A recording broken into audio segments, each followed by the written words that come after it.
like to object to Mr. Stege's referencing me as a pro per, a self-represented. I present myself as a living man. I do not represent the fiction. I am not a fiction. I'm not a corpse. I'm not a transmitting utility. I am the living man. I am not pro per, pro se.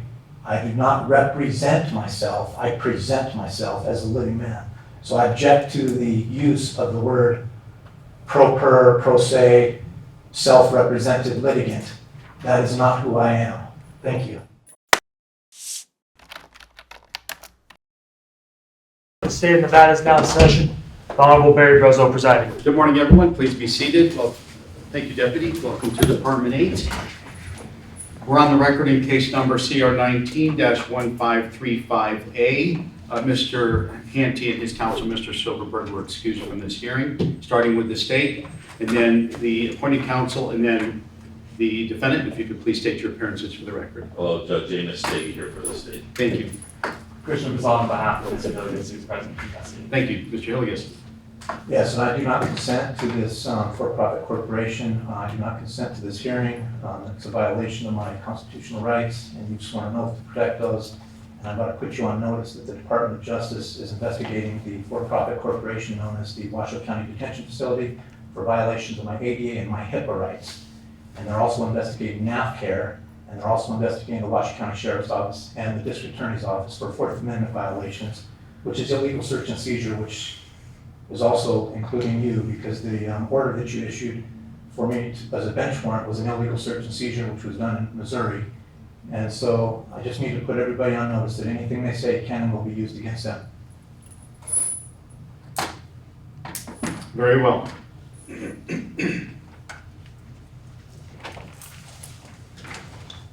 This is the time and date set for a competency hearing. At the last hearing, the court indicated that it hoped to make a determination as to whether Mr. Hillygus was competent to stand trial today.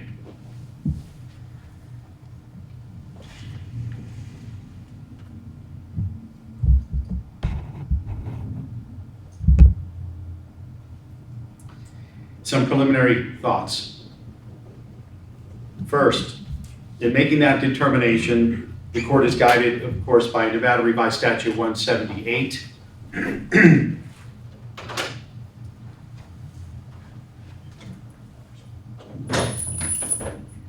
Therein, the court is to determine whether Mr. Hillygus possesses the ability to comprehend the nature of the criminal charges against him, whether he understands the nature and purpose of the proceedings against him, and whether he can aid and assist, if he had counsel, his attorney, if he's self-represented than himself, with a reasonable degree of rational understanding of what is occurring. Those really are the three factors the court weighs in determining whether an accused is competent to proceed to adjudication.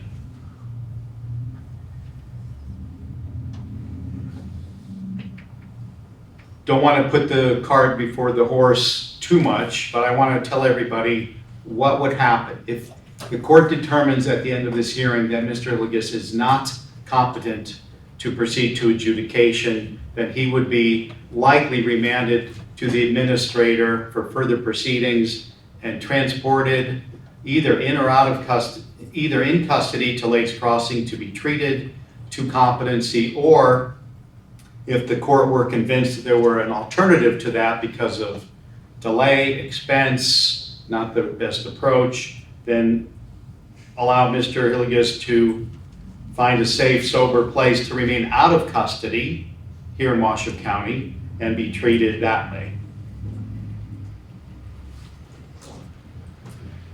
In the event the court determines Mr. Hillygus is competent to proceed to adjudication, then a whole bunch of things happen today, or at least they start happening today.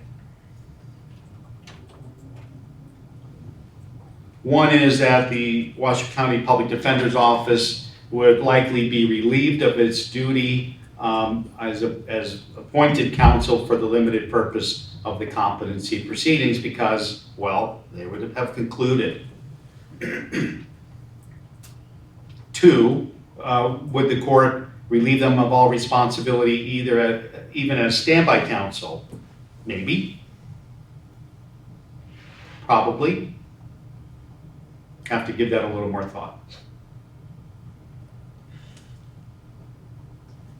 Then I would need to remind everyone, I do so now, that we currently are set for trial on the joint defendant case beginning Monday, August 28. So 2.5 months from now. The question then for both Mr. Hanty and his counsel and Mr. Hillygus on his own is could they be ready? Can they be ready? Can Mr. Hillygus be ready as somebody who's in custody and be representing himself? Can he be ready for trial in 2.5 months? Or would he need more time? At this point, just a rhetorical question.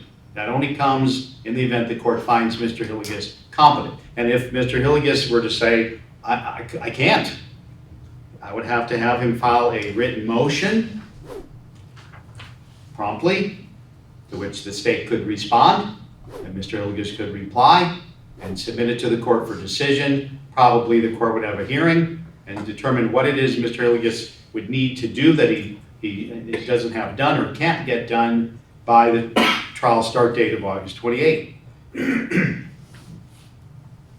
Next, we have a final pretrial conference at the end of July. Usually the court at such conference hears argument on any then pending and yet undecided motions, and the court tries to rule from the bench at the final pretrial conference. Of course, we are 6 weeks out from that date, and I only have a few motions. And usually there is a flurry of motion practice right at the end. We also have a motion to confirm trial August 10. And that's a product of what the rulings are usually at the final pretrial conference, any other pre-trial rulings, and parties' ability to be ready for the Monday, August 28 trial date, unless there's already been a motion specifically as to that issue briefed and heard. So there are logistics issues in the event the court were to find Mr. Hillygus competent with respect to the upcoming trial. We also have Mr. Hillygus' custody status. Now, with the recent hearing, the court denied a change. The court denied a change of status. The court found that Mr. Hillygus doesn't have a place here in Washoe County that really he could go, and he was refusing, as I recall, to wear any type of tracking device on his ankle to make sure we would monitor his whereabouts, much less talk about what a fair bail amount would be. But would the court revisit that if he's self-represented and getting ready for a trial? Yes, but it would need to be substantively different than the types of arguments the court heard recently. In other words, I would need a good reason. What else? If somebody's self-represented, I need to make sure that they have full and complete access to file things on their own behalf, that they have full and complete access to review things that are filed by the court and by the state in real time. So we would need to make sure that Mr. Hillygus has computer access, time to access the law library, time to file things, time to read things, make sure he has the proper technology accessible. All those things and more to make sure that he's not limited. And I also see Mr. Hillygus today in chapels taking notes, and that brings me to another issue. If he's found competent to proceed, then in all further proceedings in court, I will direct, unless there's a public safety reason not to, that he be unshackled with his hands, so he can write down things just like anybody else would. I also would indicate that for purposes of the trial, while we are allowing recordings of these hearings as requested by a media outlet, if there's going to be such a request at the trial, that would have to be approved at a separate hearing. And that would be a product of whether the court anticipated any concerns by action or activity or conduct of either side that could disrupt the orderly judicial process. So the current default position of allowing media access in these court hearings, that does not apply to the actual trial. That would have to be the product of a separate hearing. I also would mention that if the defendant is planning to appear in court at any time in a wheelchair, we would need a hearing in advance of trial where the court was convinced that there was a medically indicated reason for such wheelchair in the courtroom. I think Mr. Hillygus has appeared in a wheelchair once. I don't know if whatever medical issue was going on continues, but if it's going to, I need to have a hearing before trial. That's not unique to Mr. Hillygus. That's how the court approaches such things in any civil justice or criminal justice matter. Things like marking exhibits, jury instructions, voir dire questions that would have to be approved by the court in advance of picking a jury.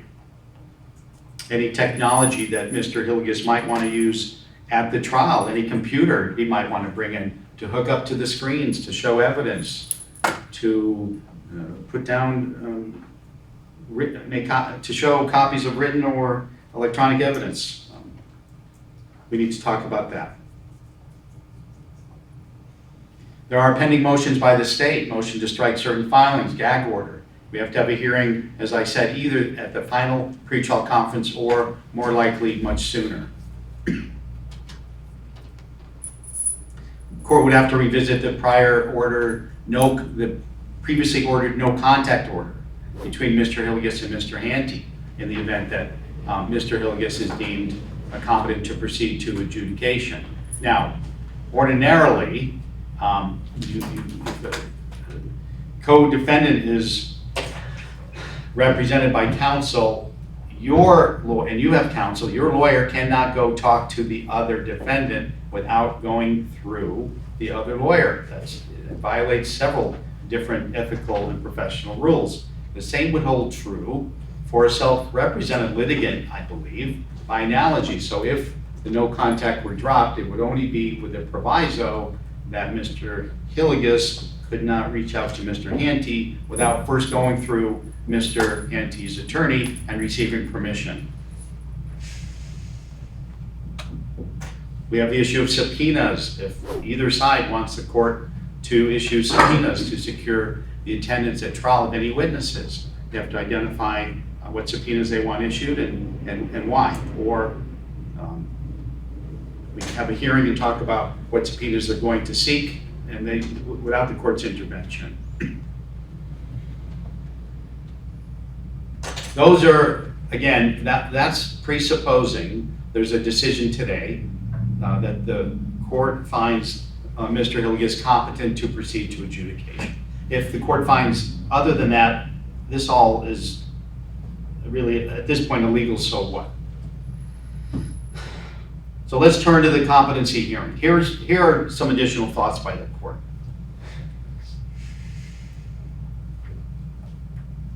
And Mr. Hillygus or Mr. Prasad can straighten the court out if I have this wrong. But I believe the evidence reflects that Mr. Hillygus suffered a fairly significant head injury from a fall off a roof in 2019. The extent of it, the impact on his cognitive abilities or deficiencies, unclear. But I'm aware of the fall from the roof, and the court is curious as to what effect, if any, that might have on the court's determination today. Also, injuries, and I'm not sure if it was an accident or accidents from 2011, what impact, if any, that might have on Mr. Hillygus' ability to understand what's happening and appreciate the court process. The court is aware that willful behavior, even behavior that might be different, unusual, a minority view. That is not the legal equivalent of a mental illness. We're talking cognitive disorder, mental illness, things that would impair psychiatric symptoms that would impair Mr. Hillygus' ability to proceed to adjudication, not beliefs, a belief system that might just be different. Dr. Nicole Mack, board-certified forensic psychologist, came to the conclusion that notwithstanding the inability to fully examine Mr. Hillygus, she finds that he is competent to proceed to adjudication. No history of treatment for mental illness or cognitive disorder. Seemed to understand what he was asking her to do and respond to. She believed that whatever he has going on is a result of willful behavior choices and not something that would impair his ability to proceed to adjudication. We have Dr. Susan Waring, whose report not nearly as comprehensive, but her default position was, because there's a presumption of competency and because Mr. Hillygus did not fully engage, she finds that Mr. Hillygus is competent to proceed to adjudication. At the last hearing, we did listen to some of the jail calls between Mr. Hillygus and third parties, which seemed to suggest to the court that Mr. Hillygus was well aware of where he was, with whom he was speaking, what he was speaking about, and had an appreciation for his situation and a degree of appreciation for the court process. I believe I indicated at that hearing that the court would anticipate hearing perhaps more fully the discussion he had with those persons or others for purposes of today's hearing.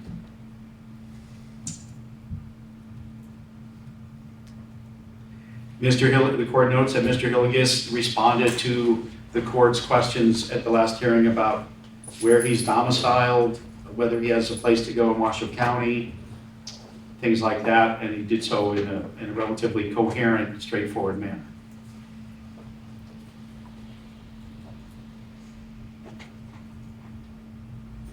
Then he makes statements like the one he made when the court took the bench, that we're all under investigation and we're on notice. And the question then would become, what does the court make of that in reviewing NRS 178-400 competency? What does that show about somebody's ability to aid and assist in their own defense within a rational degree of understanding of what they're up against? Court has already made clear during the Ferretta hearing that Mr. Hillygus is facing multiple serious felony charges against a very experienced prosecutor with a lot of resources.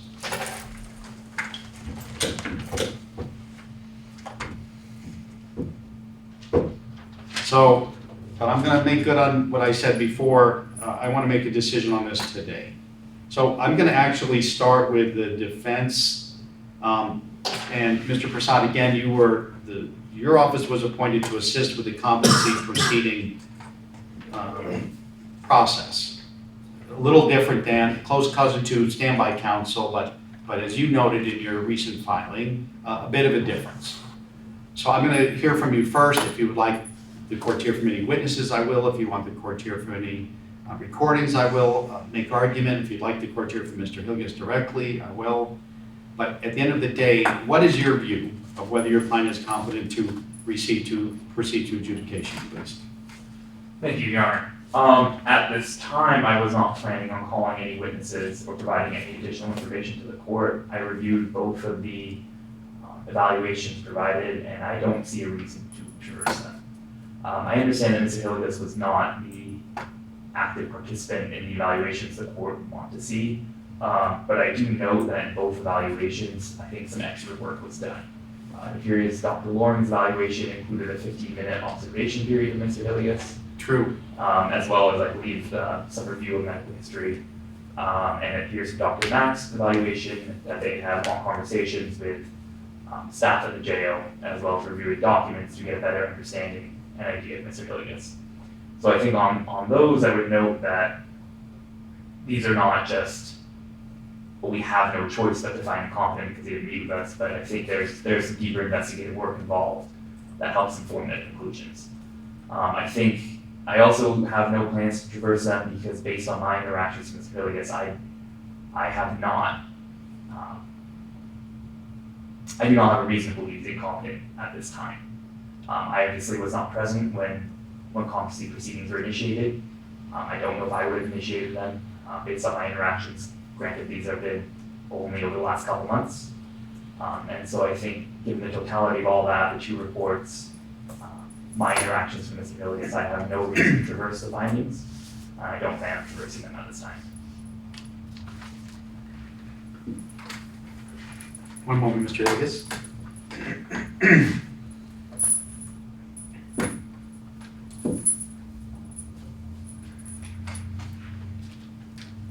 Does it concern the defense that he apparently injured himself falling off a ladder or a roof in 2019, and what effect, if any, that might have on his cognitive abilities?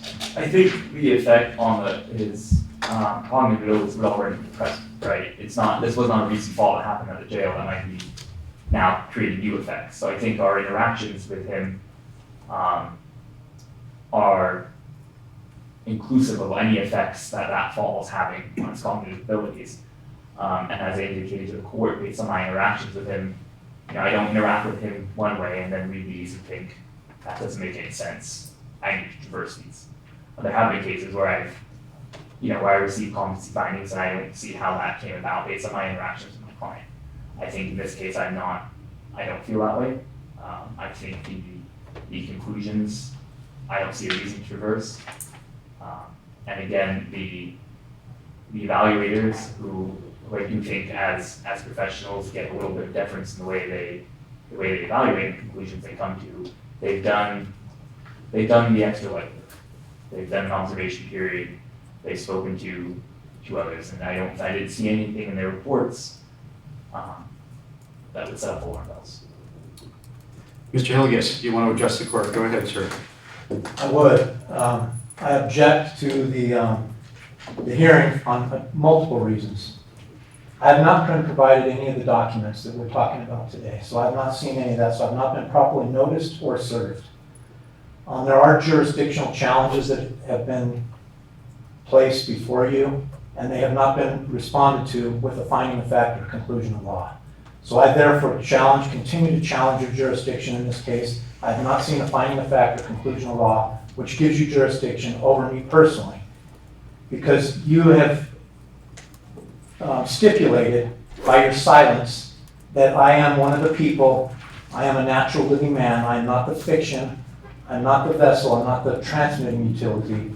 I am a natural living flesh and blood man, and that is a reason why you lack personal jurisdiction, and you do not lack subject matter jurisdiction over this case either. Because there is no victim in this case, there is no injured party, there is no probable cause.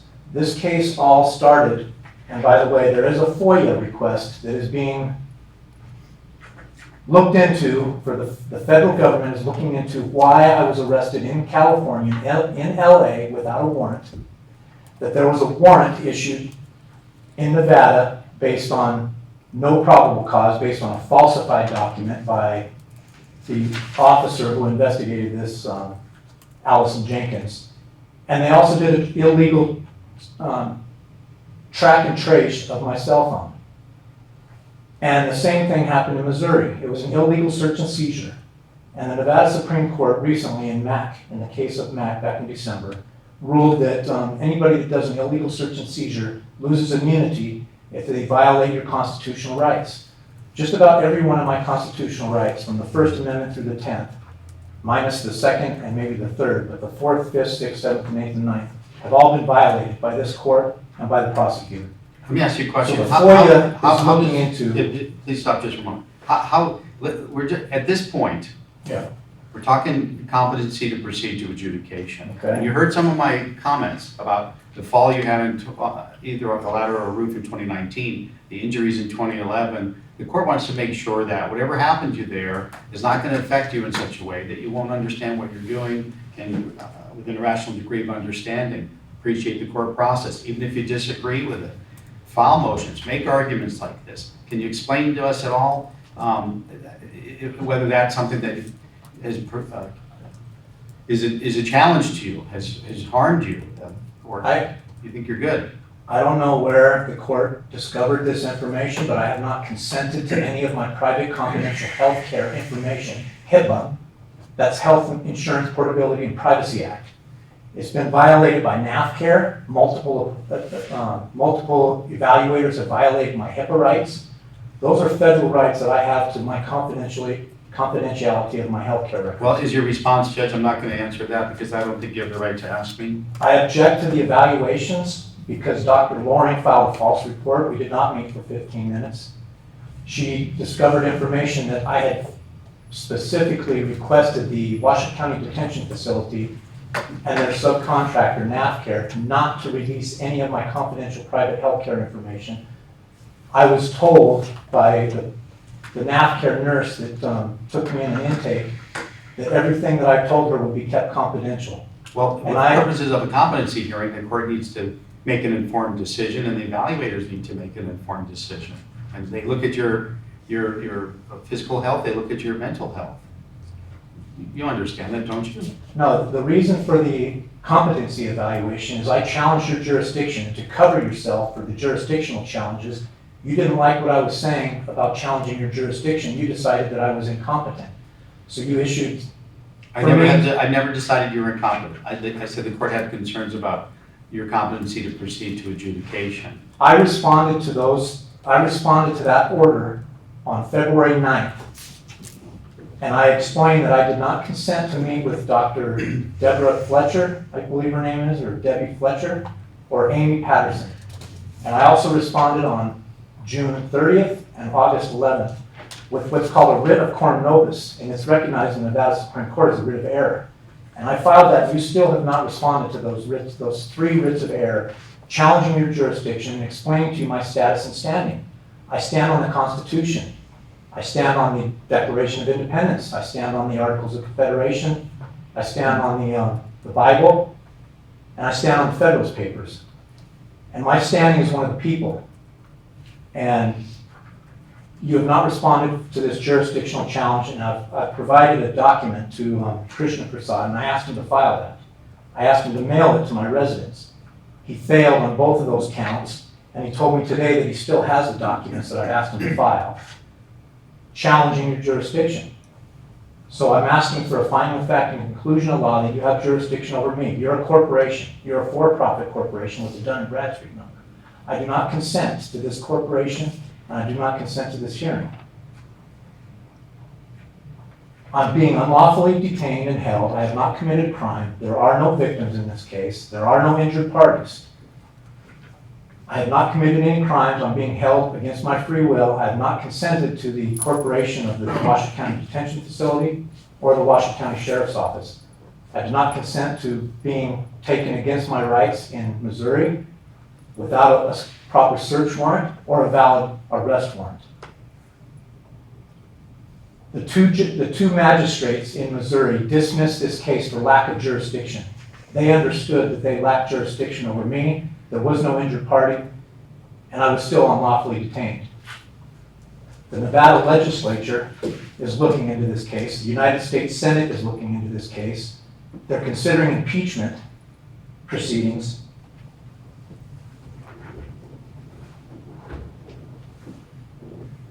And you've been placed on notice that I'm proceeding in the common law.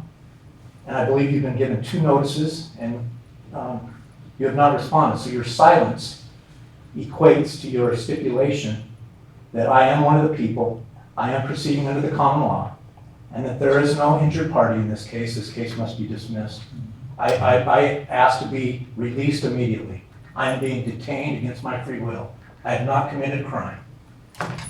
Mr. Stege, state's position, please, on competency. I think it's helpful to return to the statutory framework, which says the court shall receive the reports which the court has today and allow the parties an opportunity to traverse the findings. Mr. Prasad does not wish to do that. I do not wish to do that either. I mean, because my reasons are the reasons I've always stated, which is despite the legal sounding gobbledygook, like sort of politically, political views, this, sort of shielded in legal sounding language, the defendant is competent. Mr. Prasad, I think it's quite telling, states that nothing he has seen in his the current limited representation would contravene what the findings ought to be. He does not believe that the defendant is incompetent. The question of the court called it a fairly significant fall. I think we don't have any evidence in the record for that, right? That's self-reported that he fell. Equally, I would point to suspicious as the use of the wheelchair, right?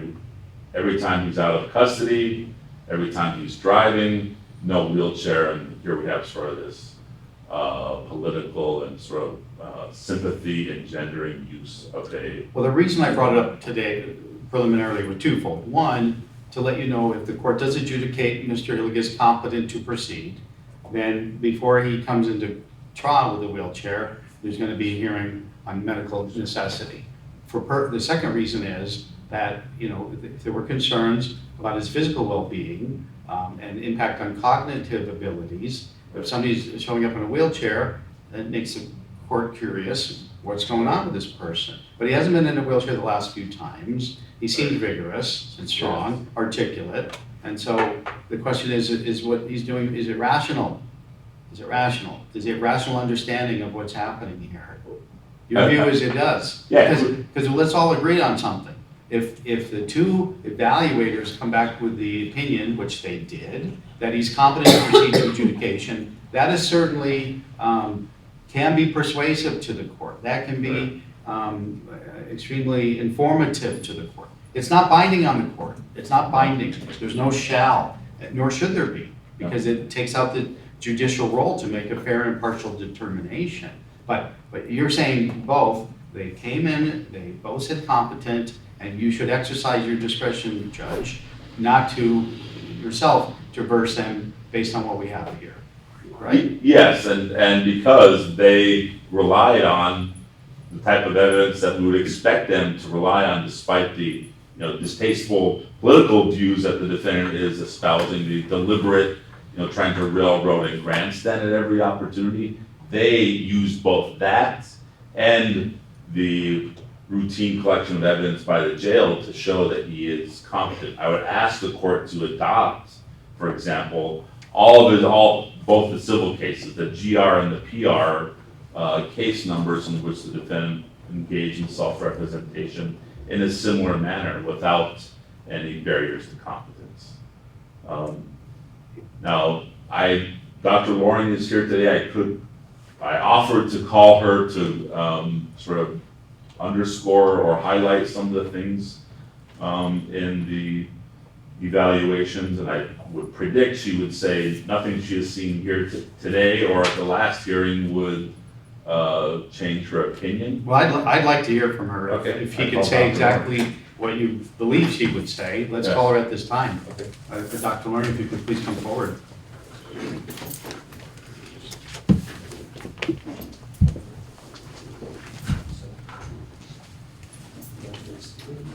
Please raise your right hand. You solemnly swear or affirm the testimony you're about to give in this case shall be the truth, the whole truth, and nothing but the truth, so help you God. Yes, I do. You may have a seat.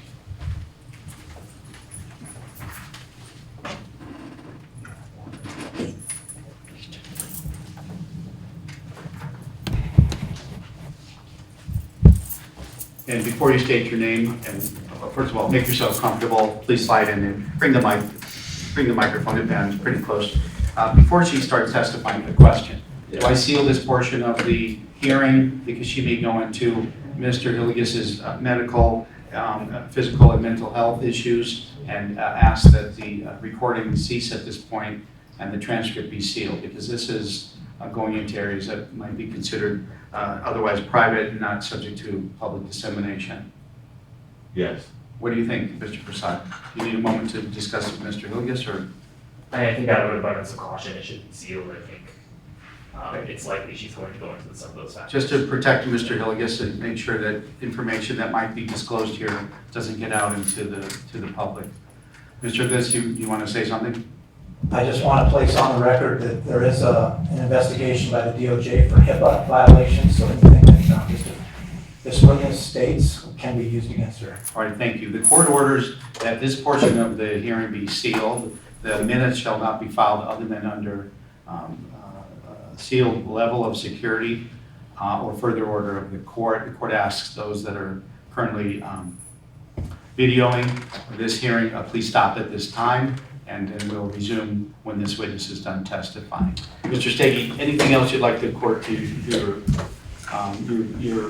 view, your approach, your suggestion for the court based on everything we now know? I'd ask you to find incompetent. Thank you. Anything else from you, Mr. Prasad?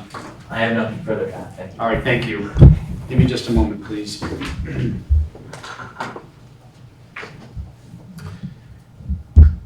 The court finds that Mr. Hillygus does possess the ability to comprehend the nature of the criminal charges against him, that he understands the nature and purpose of the proceedings against him, and that he can aid and assist himself within a reasonable degree of rational understanding throughout the adjudication process.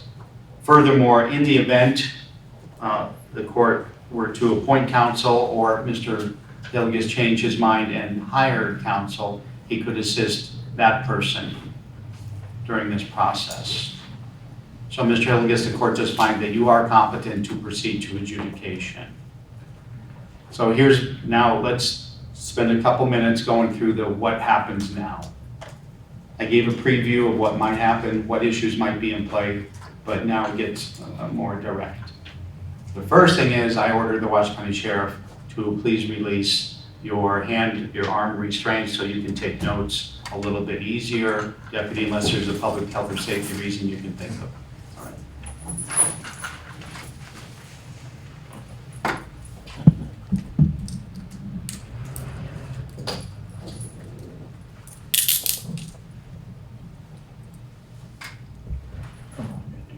Judge, I'm only going to release his right hand.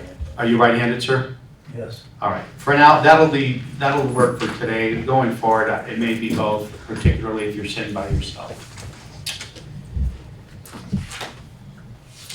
Next, the court relieves the Washoe County Public Defender's Office of being appointed counsel for purposes of the competency hearing, because that hearing and that process has now ended with a decision by the court that Mr. Hillygus is competent to proceed. With respect to standby counsel,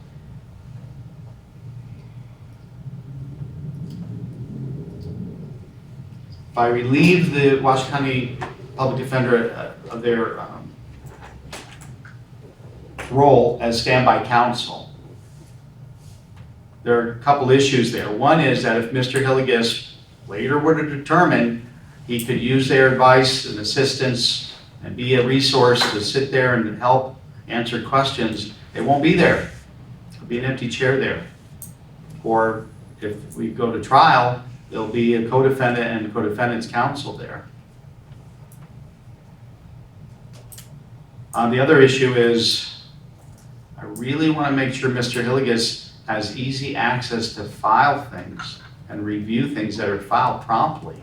And it certainly would assist the court to have standby counsel there to fulfill that role. But I realize that's not generally what standby counsel is used for, not a sort of a glorified file clerk. You need to have another approach.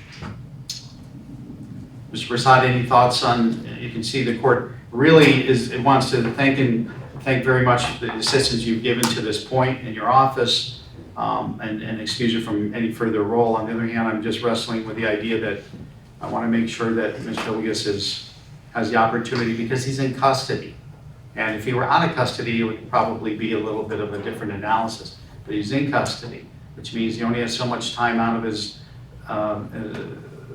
cell or his block, or so much access to the law library, or so much access to do things that people at liberty would otherwise have to do. So any thoughts there? And I'll hear from Mr. Stege, then I'll hear from Mr. Hillygus. Go ahead, sir. Thank you, Your Honor. With respect to, I believe the court's concern is to do with the filing. As I think was laid out in our memorandum, even if as appointed by standby counsel, all we can do as standby counsel is offer advice. We cannot participate in the filings that Mr. Hillygus wants to make, for I think the reason we made pretty clear in that memorandum. Yeah, that's not really a standby counsel's role, is it? Yeah, and that's the issue. I think regardless if you appoint us to standby counsel to serve as an advisory role or relieve us, Mr. Hillygus will still face those same needs to file from the jail. That's not saying that it's an impossible task. I think he has provided me with many documents that have not been filed, given that it's been a standby counsel solely for the purpose of the competency proceedings, which I made clear to Mr. Hillygus, and the court knows, and so those are not filed, but I'm aware there were extensive documents. I'm confident if given away, Mr. Hillygus would be able to get those filed with the court without the assistance of myself, which I cannot provide anyway. You can ask my counsel to get those. So your view would be that your role would end today? I believe Mr. Hillygus has made it very clear where he stands on the continued participation of my office. All right, please have a seat. Let me hear from Mr. Hillygus, and I'll hear from Mr. Stege. So Mr. Hillygus, what your counsel wants, what I think you want, is for the court to excuse Mr. Prasad, the Washington County Public Defender's Office, from any further involvement in this case on your behalf. Is that what you'd like the court to do? That's correct. They have not really provided much assistance at all. Like I said, I've asked for witnesses to be subpoenaed to this hearing. I've asked for evidence subpoenaed to speak them. In fact, there's so much evidence that's being withheld by the prosecutor's office. I filed what's called a writ of cert. Hold on one second. Let's stay on track though. If you're going to tell me all the reasons why there should not be a claim, while there's no victim, while there's no That's not. I'm talking about the exculpatory evidence that's being withheld up to this case, up to this point. We might get there in a minute or two, but right now the question is, does the court thank and excuse Mr. Prasad? I've asked him to also subpoena the information from Missouri where I was unlawfully detained. And so he has not been any help to me. So I do not need their assistance. They're not really assisting me at all. Okay, then understood. Mr. Stege, anything you'd like to add on that issue? Just, I find myself in agreement with Mr. Prasad, given, I think, the law on this would be concerned about doing violence to the defendant's desire to represent himself, sort of forcing him to have standby counsel. The court's concerns about being able to file things, I think. Manageable? Oh, for sure. I mean, look at his history. I mean, he is a prolific e-filer historically, right? So I don't think that's an issue. The court's concern, and I'm happy to brief this issue, this issue of his access to the file or his file while in custody. I would suggest two things. One, we don't really know that much about it. I think we're presuming that he would have limited access. I think a hearing might be in order on that. I'm aware that the defendants have tablets in the jail, and Mr. Hillygus certainly would not be the first or an unusual per detained litigant. Well, so the sheriff has handled this before. COVID era. Yes. That's new. We have somebody who left the community and then was brought back against his will, and he's now at liberty. And we also have somebody who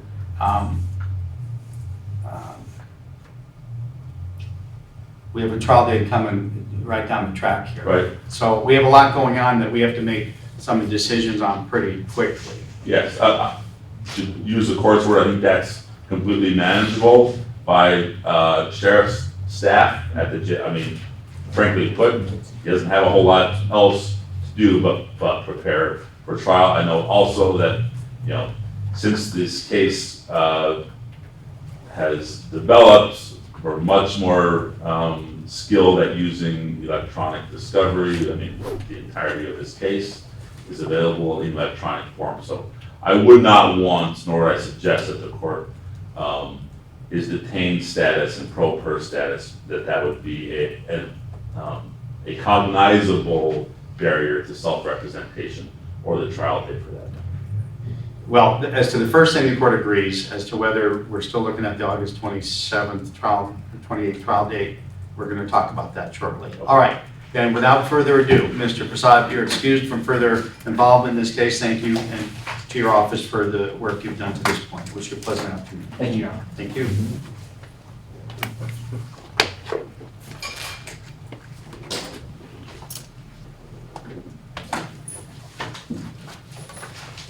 So let's get our list of things we have to work on out, and so we can both be tracking at the same time. And Mr. Hillygus, I'll do my best to call on you if I would like your thoughts or insights on something. And if you have something else you want to address the court, let me know, and I'll often give you a chance to speak, or I might say, hold that thought, I'll get back to you in a minute, as I will with Mr. Stege. I'd like to object to Mr. Stege's referencing me as a pro per, as self-represented. I present myself as the living man. I do not represent the fiction. I am not a fiction. I'm not a corpse. I'm not a transmitting utility.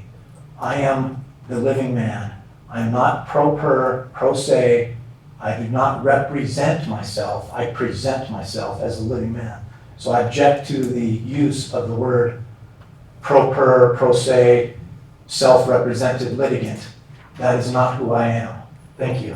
All right, well, let me respond to that, because you will hear both the court and Mr. Stege throughout this trial refer to you interchangeably as self-represented litigant, pro per, pro se. We're not doing that to be disrespectful of your views, but because you want to be identified as somebody presenting yourself as opposed to self-represented, I understand your view. You do not have to reaffirm that every time we use that phrase. It's noted, but we're not going to change the way we refer to people. That's the way the statute read, the rules read. I would object to the statutes.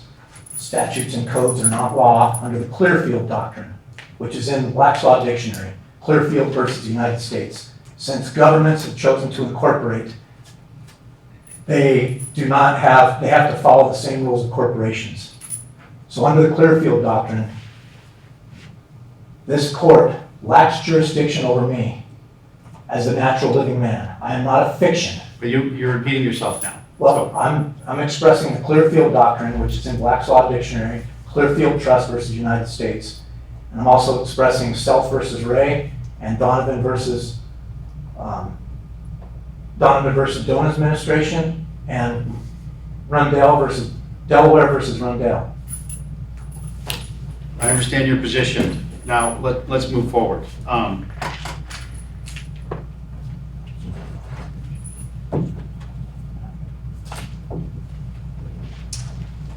I was hoping we had representatives from the filing office here today in the event of an adjudication of competency, and also from the West County Sheriff. It doesn't look like we're going to stand up that type of a discussion today to make sure that Mr. Hillygus has access to whatever he needs to make filings in this case, review things promptly, essentially in real time, so that his custody status does not work to his disadvantage.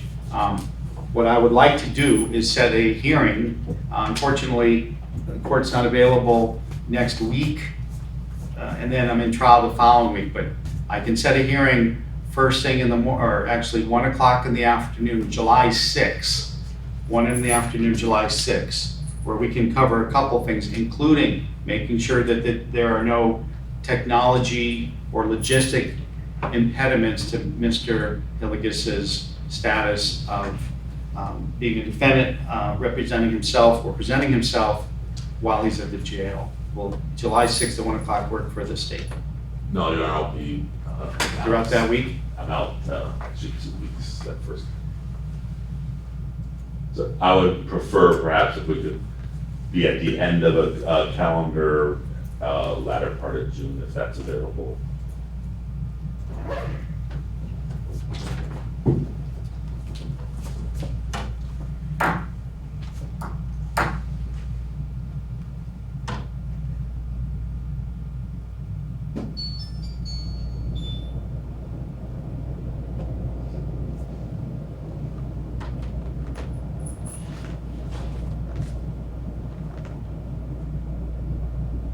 11 o'clock Tuesday, June 27th. 11 o'clock Tuesday, June 27th, so 2 weeks or so from now. So here's what I would hope to do. I'm in trial. I'm in trial, so I would tell the jury, go for an early lunch, and we would go through some things. One of them would be that I would direct the Washington County Sheriff's Office representative who has information, and that somebody from the filing office here, to have them come in and make sure that everything's working the way it's supposed to, so that Mr. Hillygus is not prejudiced by the fact that he's in custody while he's defending himself from serious criminal charges. So I will issue an order directing somebody to come from both of those entities to be able to speak on things like that. So one thing for you, Mr. Hillygus, is if there are any issues that you believe are working to your disadvantage with the way you're having access to information, computers, tablet, filing office, be prepared to address them when I see you on June 27th at 11 o'clock. Okay, that's number one. Number two, if you want the court to take another look at your custody status, I looked at it recently, but if you're asking the court to take another look at it, you need to file a request, file a motion. Call it motion to change custody status and put in there, good cause. And if you're gonna say, Judge, I'll be in Texas, you don't even waste your time. I'm not gonna allow that. I need you to be living somewhere in Washoe County. You need to agree, even if you don't like it, that you're gonna have to wear something that tracks where you are, tracks your movement, even if you don't like it, and you're gonna have to pay for that. And then we're gonna have to talk about what a reasonable bail would be. So if you can make a persuasive argument to the court that you can check those three boxes, somewhere in Washoe County, have a GPS monitor and reasonable bail, the court will take another look at it. Because if you just say, Judge, you don't have any right to keep me in the jail, you're just gonna be wasting your time. Well, I would object that that's punishment, and I have not been convicted of a crime. And for you to put me on house arrest is punishment. To put me on a tracking monitor is also punishment. It's unconstitutional. And as one of the people, I'm standing on my constitutional rights, and I will tell you that there is so much exculpatory evidence that the prosecutor, I don't have any discovery. And the prosecutor Well, we're gonna has talk told about me that. so much evidence in this case, that this case should be dismissed immediately. Okay, let's just stay on the track though. If you want me to change your custody status, that's what I would be looking for. Mr. Stege, do you want to talk about that issue? Only, I wish the court would not keep coming back to this. I mean, the law says there has to be a change in circumstances. This is no change in circumstances. The law is clear, you don't get special privileges if you're self-represented in jail. I would not like it to be the case that because he's now self-represented, he would have more of an option to be released. He from has custody. no more nor less. What I will do is just remind him what the court's concerns were at our last hearing, and if there's a change of approach or ability or resources between that last hearing and sometime here before trial, I'll take another look at it. So let's move on. I've already told you, Mr. Hillygus, if this matter goes to trial, and if you need to be in a wheelchair, you're gonna have to let the court know, Mr. Stege know, and we'll have a hearing outside the jury as to what the medical need is. Without that hearing and that permission, you're not to appear in court in a wheelchair. Again, I'm not picking on you, that's how the court rolls in civil matters and criminal justice matters. It's not a Roger Hillygus matter, right? Now, you mentioned discovery. So what is the status, please, of the discovery that the state otherwise would be required to produce to defense counsel. What's your understanding, Mr. Stege, of where we are in that, and what, if anything, is still owed to Mr. Hillygus? Well, so, in justice court, full discovery was provided through Mr. Hillygus' counsel. After he became self-represented, we made available to him a number of thumb drives containing discovery. Given the defendant's known history, we both emailed him and mailed him saying, please come to the DA's office to pick up this discovery. That those thumb drives now have dust on them because the defendant never availed himself of Well, now he can't, so how do we get it to him promptly at this point? Quite easily. Because he is an e-filer, his email address is known and he is served by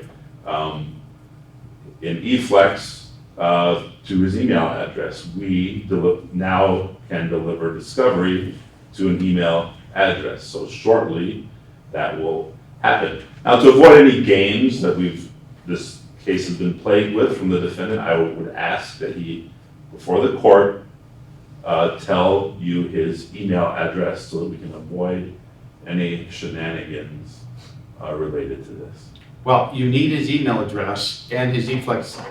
Well, if you file something with eFlex, if he has an eFlex account, he Yes. gets it, right? Yes. But you want to send him things that are not fileable. You want to just, like, Yes. if he were in person, you'd hand it to him, or he could come to your office. Yes. For example, if we had any private defense counsel in here, we currently send them a link to discovery to their email address.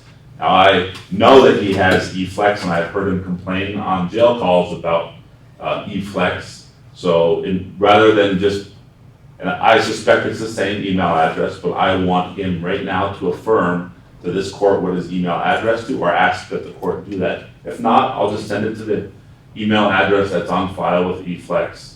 And if he says he doesn't have it, this is the moment where he had the opportunity to tell me or you the true email address. Well, so the idea is that they want to get this to you right away. I object to everything he's saying. I'm asking for a paper copy printout of every piece of discovery that they have, because it keeps changing. It's changed over the last 4 years. Every time they realize that they're withholding evidence and I'm calling them out on it, they decide to give a little piece of evidence. It's changed so much. There's still so much evidence that they're withholding.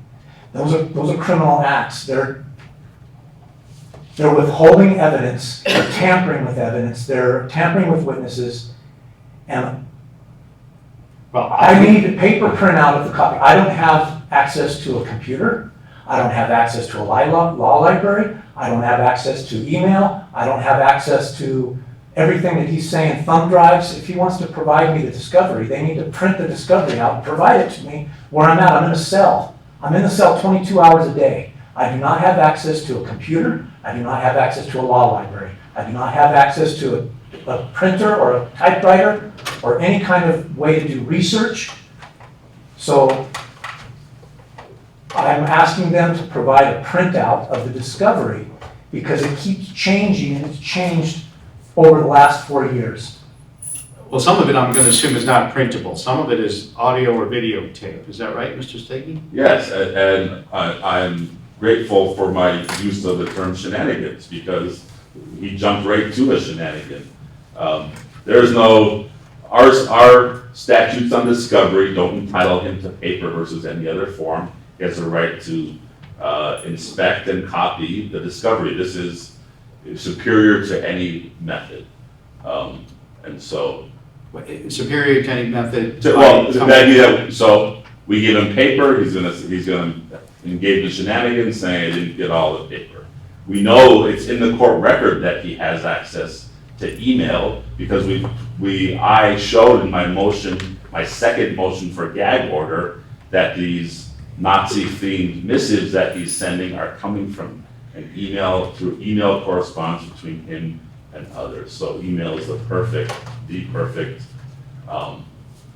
format for discovery to occur.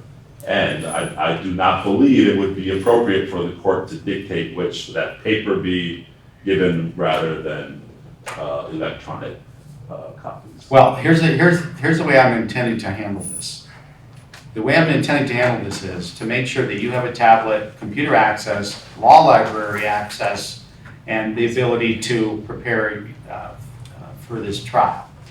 If there are issues remaining, when I see you in 2 weeks, and Judge, whatever you've ordered isn't working, I'll look at making the district attorney's office print out every piece of paper that the law otherwise would require them to produce to you, and have it hand delivered up to the jail.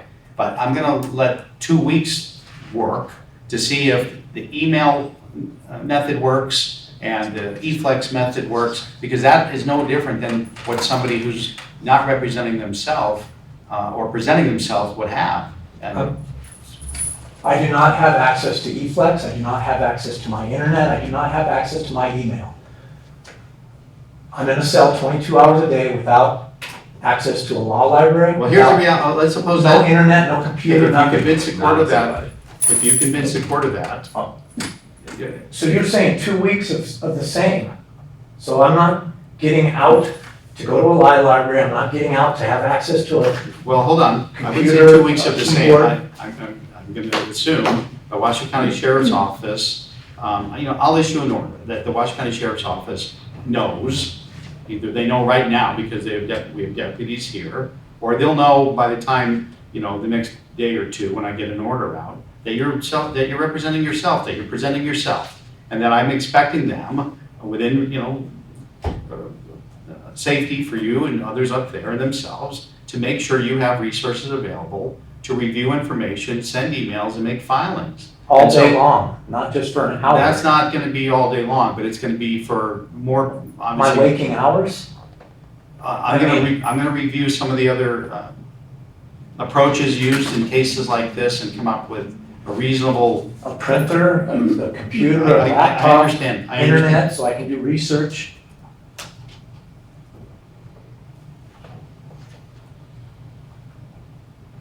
I I can got it, access but- my email, I can't access my email, I cannot access eFlex Well, without a laptop, without a printer, without paper to do my research. Mr. Stege, yeah. I would suggest that a review of the law on this subject would be helpful. I'm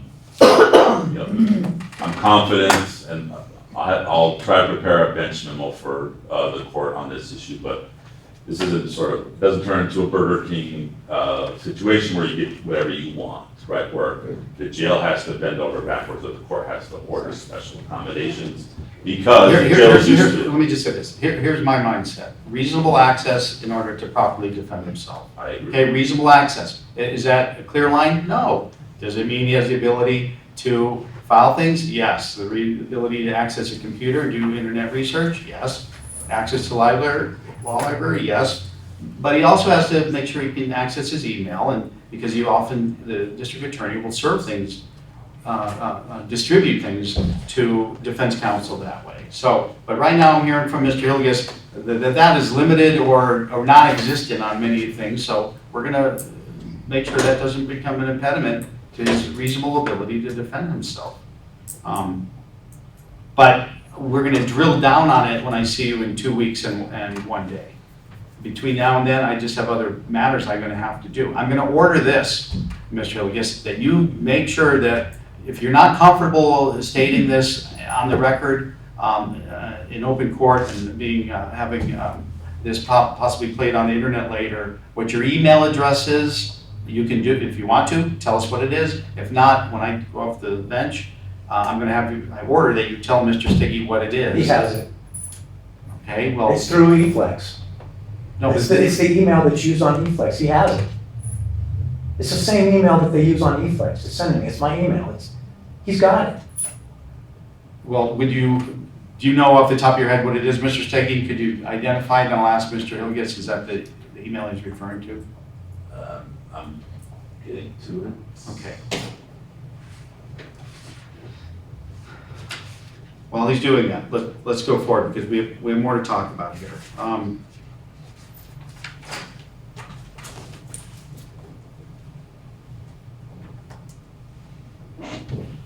It's RHILLYGUS@gmail.com. All right, is that the one you're using, sir? Yep. Okay, so we're good. Hmm.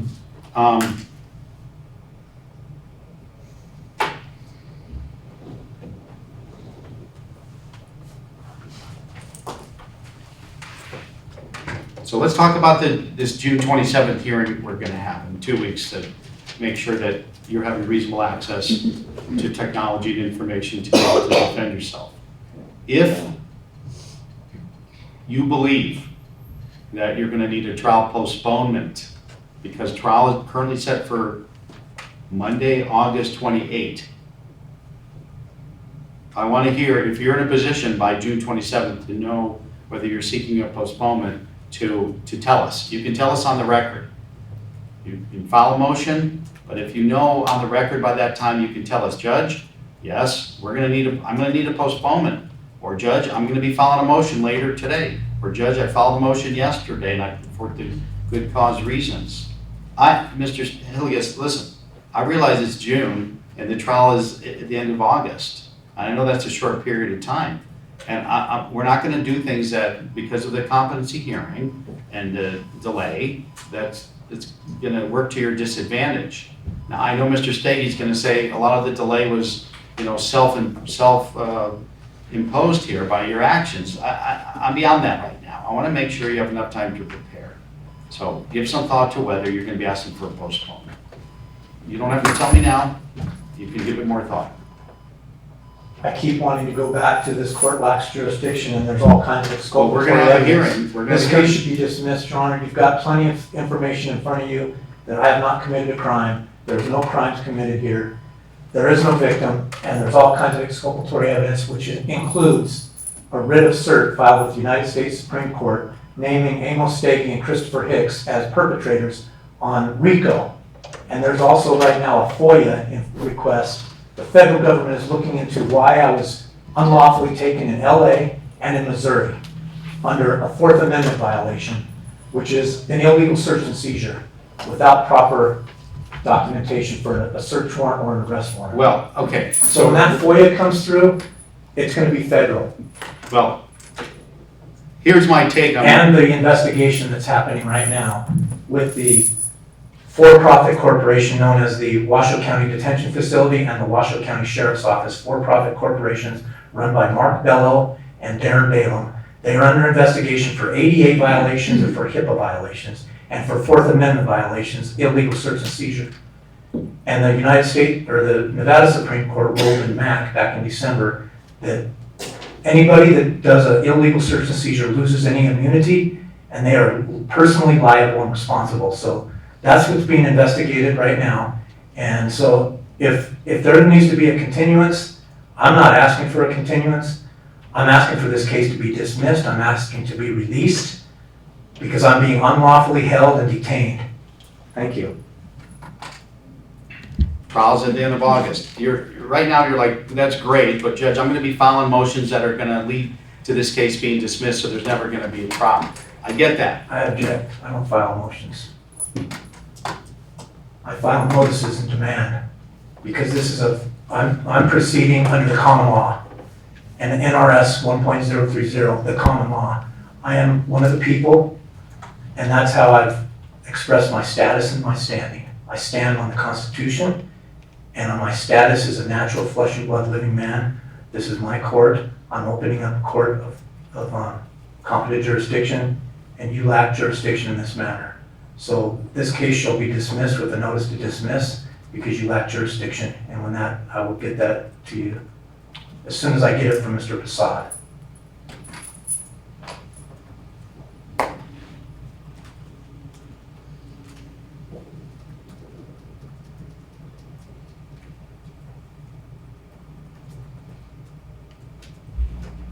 Let me just finish the thought, and then I'm gonna move to another subject.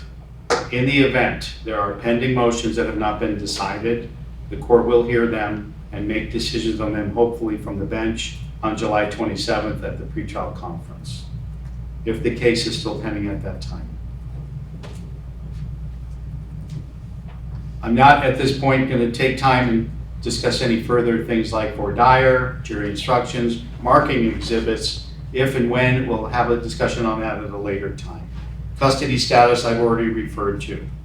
Technology at trial, we can deal with that later. Subpoenas for trial, we'll deal with that later. Hearing on cameras in the courtroom for any trial, I've told you that's an issue. We'll firm that up later if we get to the point where that trial is coming down the pike and close by. Standby counsel has been relieved of their obligation and their appointment for competency proceedings only. Mr. Hillygus, I just remind you, you're not to contact Mr. Hanty without going through Mr. Silverberg and making sure you reach out to him before you attempt any direct or indirect contact to Mr. Hanty. It's because he is his counsel, you have to go through him. The gag order motion that the state has previously filed, the court will set that for a hearing, and the motion to strike the 2 pleadings, the court will set that for a hearing. Whatever else you're going to file, if the court believes a hearing would benefit the court's analysis, I'll set it for a hearing as well. Mr. Stege, the court orders the Washington County District Attorney's Office to promptly email the discovery that you previously were going to make available at your office to counsel, to Mr. Hillygus at the email that you have that he's confirmed the accuracy of. We'll take up at the hearing in 2 weeks and 1 day if this is working or if there are other things that the court needs to order. And the court does anticipate entering an order shortly, directing the filing office and notifying the Washington County Sheriff and the filing office of Mr. Hillygus's self-represented or self-presented status, and to make sure he has reasonable access to do things he needs in order to prepare for hearings and trial. I've already indicated that when he's in court, he can have his writing arm free, and if he's sitting there alone at table, he can have both arms free. All right, that's really all I wanted to do today. I have to get to some other things that the court has to handle. Mr. Stege, I'll hear from you if the court overlooked anything or any final thoughts, and I'll hear after that by Mr. Hillygus. No, thank you. Mr. Hillygus, anything else for the good of the order here? I would like to make a record that the exculpatory evidence which is missing is a writ of habeas corpus filed in federal court regarding my mother, multiple Nevada appeals, the civil record, the whole record, the federal lawsuit that was filed for racketeering, and it was taken up to the United States Supreme Court as a writ of cert. I'd like that writ of cert. The Division of Financial Institutions, which was presented with a complaint that was investigated regarding the facility where my mother was being abused and neglected. The Nevada Attorney General has a complaint as well. The Nevada Ombudsman investigated the institution and found that they were deficient. My mother was hospitalized. We don't have anything from Stone Valley. The responding officer, Timothy Avila, on his body cam, is reading a protection order that was filed by me to protect my mother. That has not been presented as evidence. Nothing from Stone Valley has been presented as evidence. Her whole 3-year case file, all of her hospitalizations unnecessarily, all the medication that she was taking unnecessarily. This is just a thumbnail sketch of the exculpatory evidence that they're withholding. Their job is to look at a case and decide if they have reason to bring it forward. They have no reason to bring this forward. I have not committed a crime against my mother or against anybody. There's plenty of exculpatory evidence that will exonerate this case that's being withheld. I ask that that be investigated and brought forward, and they can dismiss the case. Thank you for letting me make a record. Okay. I'm not going to order the state to disclose, not disclose at this point. If later you believe that there is exculpatory evidence that the law otherwise required to be produced, you're going to have to file a motion, identify what it is, the state can respond, and I'll make a decision. That's how that works. If you think it's, I don't know what Mr. Stege's response is or will be to what he's just heard or otherwise, but it's not the kind of thing we do at a hearing like this. All right, with that, I want to thank everyone for their time and attention today. I'll see you in 2 weeks and a day. Until then, the court's in recess, and you can expect a short order coming out with respect to reasonable access for Mr. Hillygus to have resources to defend himself. Court's in recess, everyone. Thank you. All rise.